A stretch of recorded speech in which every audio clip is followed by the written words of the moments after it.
Hello students, sequence में अब तक हमने कुछ थ्योरम्स पढ़ ली और कुछ एग्जांपल्स कर लिए, उसकी डेफिनेशंस और प्रॉपर्टीज। एक्चुअली सीक्वेंस किसको बोलते हैं? कोई भी function from natural number to कोई set X, this is called sequence. और रियल सीक्वेंस किसको बोलते हैं? कोई भी function from natural number to real number, this is called real sequence. आज हम कोई भी सीक्वेंस की सब सीक्वेंस किसको बोलेंगे उसको पढ़ेंगे। क्या? सब सीक्वेंस।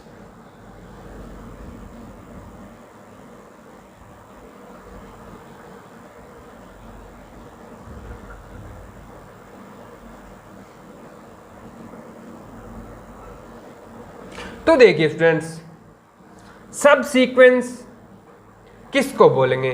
तो सबसे पहले मैं एक सीक्वेंस ले रहा हूं, let xn is equal to sequence 1/n। ठीक है, तो इसकी टर्म्स क्या क्या होंगी? इसकी टर्म होंगी 1, 1/2, 1/3, 1/4, 1/5, 1/6 और ये चलती जाएगी। तो मैं इस सीक्वेंस में कुछ पर्टिकुलर सीक्वेंस की टर्म्स उठा रहा हूं, यानी कि मैं उठा रहा हूं 1/2, 1/4, 1/6, 1/8 और ये चलती जा रही है। तो क्या यह एक सीक्वेंस नहीं दिख रही है आपको? इस सीक्वेंस को हम कैसे डिनोट कर सकते हैं? 1/2n से, जहां पे n belong to natural number. आई ना समझ में बात? क्या हमने हमारी सीक्वेंस में से कुछ पर्टिकुलर टर्म्स उठा ली, इन्फिनिटी तक जाएंगे, यहाँ पे रुकना नहीं है कहीं पे भी। ठीक है, यहाँ पर भी हम n टेंड्स टू इन्फिनिटी तक जाएंगे। तो ये हमारी जो सीक्वेंस है वो इस सीक्वेंस की सब सीक्वेंस कहलाती है। तो हम इसकी जब डेफिनेशन देखेंगे, इसकी जब डेफिनेशन के बारे में पढ़े तो हम बोलेंगे कि नेचुरल नंबर की एक सीक्वेंस उठाओ। क्या? नेचुरल नंबर की एक इंक्रीजिंग सीक्वेंस उठाओ, नेचुरल नंबर की। यानी कि हम यहां पे नेचुरल नंबर की जो सीक्वेंस उठा रहे हैं वो Vn, वो उठा रहे हैं हम 2, यानी कि 2 से जनरेट होने वाली, यानी कि 2n, यानी कि 2, 4, 6, 8। तो हमने क्या एक नेचुरल नंबर की सीक्वेंस उठाई जो इंक्रीजिंग होगी, इंक्रीजिंग सीक्वेंस उठानी है। तो इस सीक्वेंस के करस्पॉन्डिंग जो हमारी सीक्वेंस आ रही है, यानी कि xvn, वो क्या आई? इसका उल्टा कर दो, यानी कि 1/2n। ये हमारी क्या होगी? सब सीक्वेंस ऑफ हमारी sequence xn। Then xvn is a सब सीक्वेंस ऑफ xn। तो आपको जब भी कोई सब सीक्वेंस देगा तो एक आपको पैटर्न जरूर दिखा। जैसे यहाँ पे हमने 2n लिया तो यहाँ पे आप 3n भी ले सकते हो। तो यहाँ पे 1/3, 1/6, 1/9, 1/12 ऐसे चलती जाएगी हमारी सीक्वेंस, और ये भी हमारी सीक्वेंस की क्या बन जाएगी? सब सीक्वेंस बन जाएगी। और कोई पैटर्न ले लो, 2n+1 ले लो, 2n+1 ले लो, तो यहाँ पे 1/3, 1/5, 1/7, 1/9 ऐसे हमारी टर्म चलती जाएंगी और हमारी सीक्वेंस बन जाएगी। यानी कि जब सीक्वेंस बनानी हो कोई भी सीक्वेंस की तो वो पूरी की पूरी हमारी Vn के ऊपर डिपेंड होती है। Vn हमारी एक नेचुरल नंबर की इंक्रीजिंग सीक्वेंस होती है। एक्चुअली देखो, हमारा फंक्शन f सीक्वेंस क्या होती है? जो हमारी सीक्वेंस है f या फिर xn, ये हमारी क्या है? नेचुरल नंबर से रियल नंबर में एक फंक्शन है। तो सब सीक्वेंस क्या हो जाएगा? f या xvn। तो इस नेचुरल नंबर में से कुछ पर्टिकुलर पॉइंट उठा रहे हैं, जैसे 2n वाली। ठीक है, ये 2n वाली, तो इसको मैं नाम देता हूं s। ये 2n वाली को s दे दिया। s में से हम r में एक फंक्शन डिफाइन कर रहे हैं, तो वो क्या कहलाती है? हमारी सब सीक्वेंस कहलाती है। तो डेफिनेशन लिखो बच्चों इसकी, let xn be a sequence and Vn is a increasing sequence of natural number, then xvn is called subsequence of xn। समझ में आया ना सबको? क्या हमारी कोई भी सीक्वेंस होगी उसमें से आप पर्टिकुलर पॉइंट उठा लो, मतलब 5th नंबर पे आ रहा है, फिर 10th नंबर पे आ रहा है, फिर 15th पे आ रहा है, 20, 25 ऐसे पॉइंट जो आ रहे हैं उनको उठा के कलेक्शन बना के एक सीक्वेंस बना लो, वो क्या कहलाएगी? हमारी सब सीक्वेंस बनाएगी। यहाँ पे हमने दो टर्म पे मतलब दूसरे इवन टर्म की एक सब सीक्वेंस बना ली, और ओ टर्म की भी बना सकते हो। ओ टर्म के लिए क्या करो? 2n+1 कर दो, या फिर vn is equal to 2n-1 कर दिया। तो इसमें जो रियल नंबर की जो नेचुरल नंबर की जो सीक्वेंस है यहाँ पे क्या आएगी? पहली 1, 3, 5, 7 ऐसे चलते जाएगी। इसके करस्पॉन्डिंग जो सीक्वेंस होगी वो हमारी और टर्म की सीक्वेंस होगी। तो इसको इवन सीक्वेंस, इवन टर्म की सीक्वेंस, और इसको और टर्म की सीक्वेंस बोलेंगे। तो ये थे हमारे आज की सब सीक्वेंस की डेफिनेशन। अब हम इसके ऊपर एक थ्योरम पढ़ेंगे कि कोई भी कन्वर्जेंट सीक्वेंस है तो उसकी एवरी सब सीक्वेंस इज कन्वर्जेंट। ये हमारी आज की थ्योरम हो।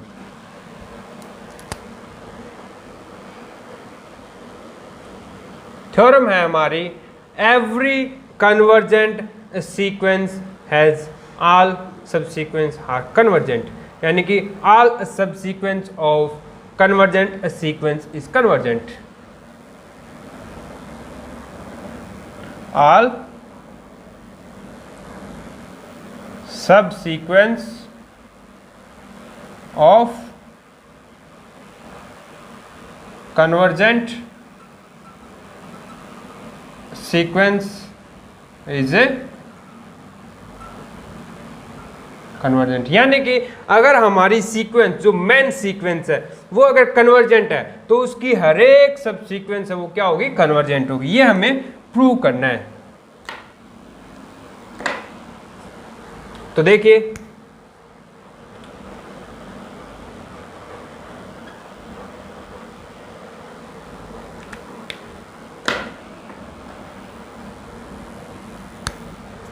तो सबसे पहले हम एक सीक्वेंस लेंगे जो क्या होगी? कन्वर्जेंट होगी। Let xn is a convergent sequence, and ये ले लो कि limit of xn is equal to l, यानी कि हमारी सीक्वेंस है वो l पे कन्वर्ज कर रही है ना, n टेंड्स टू इन्फिनिटी। ये हमने ऐसा ले लिया। नेक्स्ट हम एक इसकी सब सीक्वेंस ले रहे हैं, इन जनरल कोई भी सीक्वेंस ले रहे हैं। Let vn is a increasing sequence of natural number, increasing sequence of natural number, then xvn is a subsequence of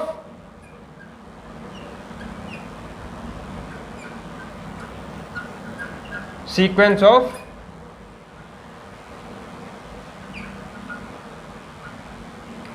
xn। तो हमने एक सब सीक्वेंस कंस्ट्रक्ट कर ली, क्या? xvn।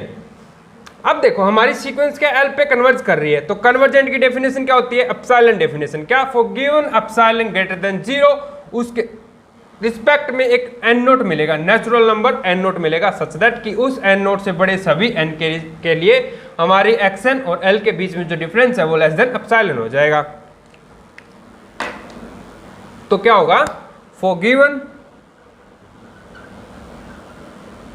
Epsilon greater than 0 there exist a natural number N naught belong to n such that, ऐसा होगा कि xn minus l is less than epsilon for all n greater than equal to n naught।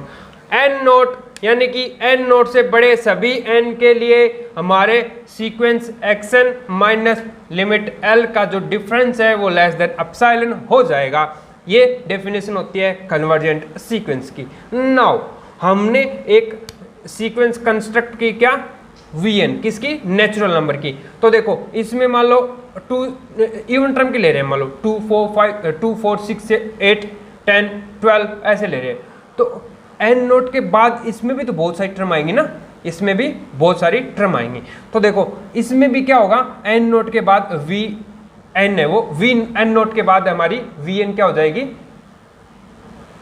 उससे sequence जो है ना action वो L से छोटी हो जाएगी। देखो मैं आपको बताता हूँ, देखो हम क्या ले रहे हैं, एक वी एन नोट जो है वो तो एग्जिस्ट करेगा, है ना, यानी कि मान लो 5वां नंबर है एन नोट, तो यहाँ पर भी v 5वां एक नंबर आएगा, है ना, नेचुरल नंबर में। तो उसमें क्या होगा, जब उससे बड़े n होंगे, यानी कि वी एन ले लो, उससे बड़े वी एन जो किससे होंगे, वी एन नोट से, और ये V N naught always N naught से बड़ा होगा। ये ऑब्वियस सी बात है, क्योंकि देखो मैं आपको बताता हूँ, एक्चुअली हम ऐसे लेके चल रहे हैं 1 2 नेचुरल नंबर, 3 4 5 6 7 8 और ये चलता जा रहा है। और हम जो वी एन कंस्ट्रक्ट किए हुए मान लो 3 से ओड या इवन टर्म ले रहे हैं, क्या 2 4 6 8 10, तो हमारे पास एन नोट हम मान रहे हैं कि हमारा 5 आया है, ठीक है ना, क्या 5 आया। 5 के बाद जितनी भी टर्म हमारी सीक्वेंस की वो एल में से जब कटाएंगे वो एप्सिलॉन से छोटी हो जाती है, ऐसा हम सोच रहे हैं। तो देखो यहाँ पे 5 है और यहाँ पर भी क्या होगा, एक 5 होगा। 5 के बाद जो टर्म्स आ रही है, यानी कि 5 के बाद जो वी एन नोट है, तो वो क्या आ रहे हैं, ऑलवेज क्या हो रहे हैं, 5 से बड़े हो रहे हैं ना, क्या जो वी एन है। जैसे यहाँ पे 1 2 3 4 5वीं टर्म 10 है, तो यहाँ पे V N naught is equal to तो है 10 और एन नोट क्या है 5 है, तो वी एन नोट क्या है हमारा 10 और ये क्या है 5। तो हमेशा ऑलवेज ये ध्यान रखना, जब भी आप इसकी नेचुरल नंबर की जब सब सीक्वेंस बना रहे हो, इंक्रीजिंग सीक्वेंस ले रहे हो, ये है ना वी एन नोट, ये एन नोट से ऑलवेज बड़ी होगी। तो ये इससे बड़ी है और हम वी एन इससे बड़ी ले रहे हैं, यानी कि जो है एन इसके साथ कंपेयर करवा सकते हैं। तो ये क्या होगा, X V N minus L is less than by epsilon, इस वाली क्वांटिटी से हो जाएगा, क्योंकि एन नोट से जितने बड़े नेचुरल नंबर उनके रिस्पेक्ट में ये होल्ड होगा ही होगा, ये वाली राशि होल्ड होगी, क्योंकि हमारा एन नोट से बड़ा ले लिया हमने वी एन, तो ये वाली क्वांटिटी होल्ड होगी। और ये क्या बोलती है कि हमें एक एप्सिलॉन के रिस्पेक्ट में एक वी एन नोट मिल गया, वी एन नोट मिल गया सच दैट कि वी एन नोट से बड़े वी एन के रिस्पेक्ट में हमारी सीक्वेंस की टर्म माइनस एल का जो डिफरेंस है वो लेस देन एप्सिलॉन आ रहा है। इसका मतलब X V N is convergent and X V N converge to L, same limit पे वो कन्वर्ज करेगी। ये भी इस थ्योरम की गारंटी है।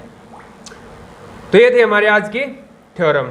नेक्स्ट हम इसके ऊपर एक एग्जांपल देखते हैं। एग्जांपल कैसा, कि अगर कोई ऐसी सीक्वेंस है जिसकी सब सीक्वेंस तो क्या है कन्वर्जेंट है, बट हमारी सीक्वेंस कन्वर्जेंट नहीं है।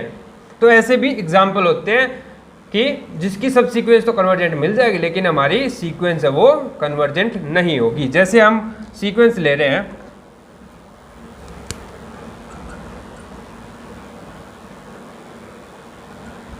X N is equal to -1 की पावर n, ठीक है।